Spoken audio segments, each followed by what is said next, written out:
It's been a long time.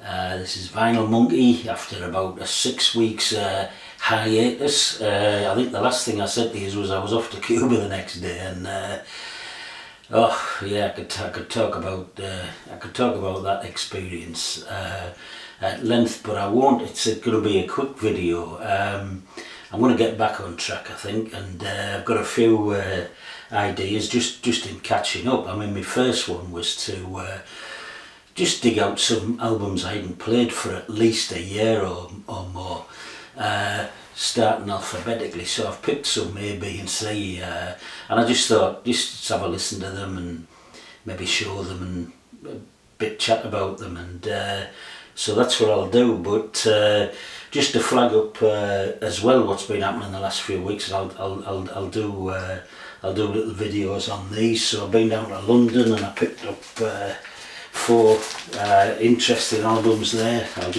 not going to go through them, but we'll have a session talking about those.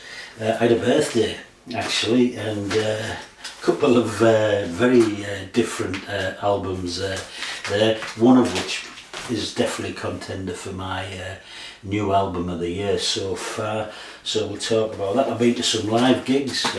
This one's Nick Harper. I've been to a few live gigs, talk about them in one show. There's been a new Van Morrison album. I think it's his 47th studio album. Of course, I've got them all there behind me. I'm going to be reviewing that in some depth. There'll probably be a whole video dedicated to that. But anyway, what I thought I'd do in general, as I say, just pick out some albums from behind me that I hadn't took off the shelf for at least a year or more. There's quite a few to choose from actually, but I thought I want to listen to the ones I don't tend to pick out, and maybe just have a brief chat about them. And I was going to open the show with the track from, well, the track that forms the whole side 2 of Amon Düül, Phallus Dei, God's Knob, is that in Latin? But when I try to look it up, because the other thing I didn't say is you'll have noticed actually the new chair perhaps, and a new orientation in this room. Maybe you haven't noticed, but we've been decorating the whole house, including the monkey's den, and I'll have to get on the iPhone video and show you around it. But I've got my hi-fi, my turntable over there now, so not behind me as it used to be, so I can't just flick it on and off and turn the amp up and down and what have you. So I'm working it off the little box, I don't know what you call them, that my son bought me, that works off the telephone. Don't ask me. But I'm picking tracks from these albums through that little box, so that's the only way I can work it without getting up and wandering over there and coming back again. But the first album I picked off is this one, Amon Düül, which German band seen as the pioneers for krautrock. I did make some notes and I've lost them, because saying decorating the whole place and changing the place around, I've misplaced all sorts, including the notes I made for these when listening to these albums. So I can't even remember the year of this. It's 69, 70. Anyway, pioneers of krautrock. It's one of my krautrock albums that I play least actually, and I do think Amon Düül, the clue's in the title. And I know what it is. It's because I tend to play side 1, and I do find side 1 dull here, but side 2, which is a 20-minute long title track, is full of innovation, dissonance, some of it almost impossible, some tunes somewhere, quite a lot of variation, an interesting 20 minutes, no doubt about it. But anyway, that's Amon Düül. Well, the band's called Amon Düül II because Amon Düül, which was a sort of big collective of people, 20, 30 people, half of them split off into, I don't know, some sort of spiritual eco type collective, and the other half wanted to concentrate on music. This is the other half, Amon Düül II.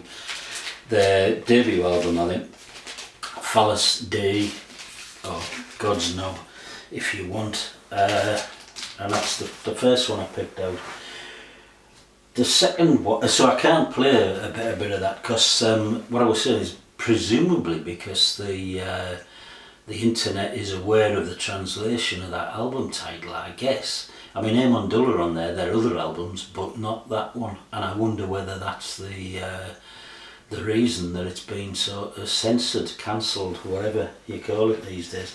The second one, I played this 2 or 3 times since I pulled it off the shelf, and Jackson Browne.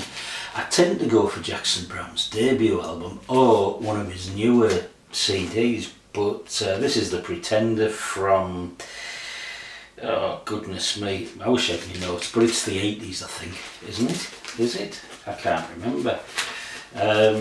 I haven't even got my glasses on, so I can't see that. But anyway, this is The Pretender. It's absolutely gorgeous. Maybe one track apart, Linda Paloma, which is a little bit of a sort of throwaway, lightweight nonsense really, but other than that it's just really, really beautiful, uplifting, typical Jackson Browne.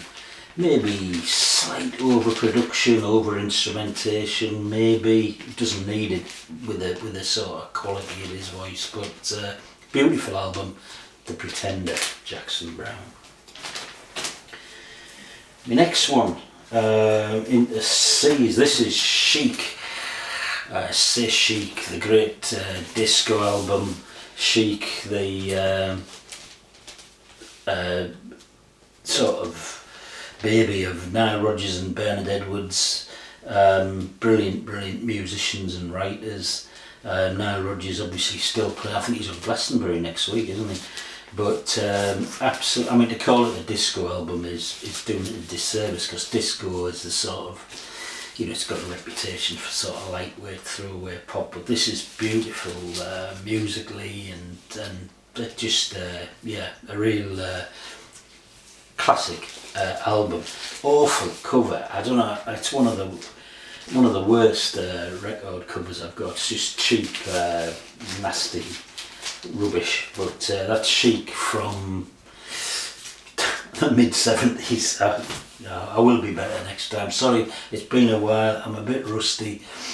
I've lost my notes. It was a while ago I thought about these and looked at the dates and everything, and I haven't got my glasses at hand. So the next one, this is Sonny Clark, and I think we might go out with a Sonny Clark tune. This is one of my favourite jazz pianists. I love a jazz pianist. I love a jazz piano trio, and this one's absolutely superb. Paul Chambers on bass, Wes Landers on drums.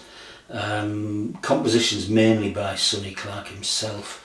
He's just got a lightness, a sort of airiness, a real subtlety and gentleness and everything in his playing that I just find really, really attractive. This is Blues in the Night. You can see this is a Japanese pressing, and it's a really good sound, although I won't be playing it off my turntable, obviously, for the reasons I've just outlined. And then the last one that I'm going to talk about tonight, in the ones that I've pulled off the shelf and haven't played for a while. This is the, you'll recognise the tune as we came in, the opening track of Alice Cooper's Killer from 1970, 71. What a rock and roll, garage, punky, even though it predated the birth of punk by about 6 years, album this is. I mean, the first couple of tracks are just absolutely stunning, possibly one of the best 1-2 tracks in rock music, really. But this for me was Cooper at his absolute best, stripped back garage rock, absolutely brilliant. Alice Cooper, Killer. So we'll go out. This is a very brief video. I'm away in the camper van for a few days, but then I'm going to get back on track. I'll tell you all about the Cuba experience. I'll include some, talk about some of these records I've just very, very briefly shown, and maybe have a rant about the odd thing as usual. But we'll go out with Sonny Clark. This is the title track from this album, Blues in the Night. Absolutely gorgeous.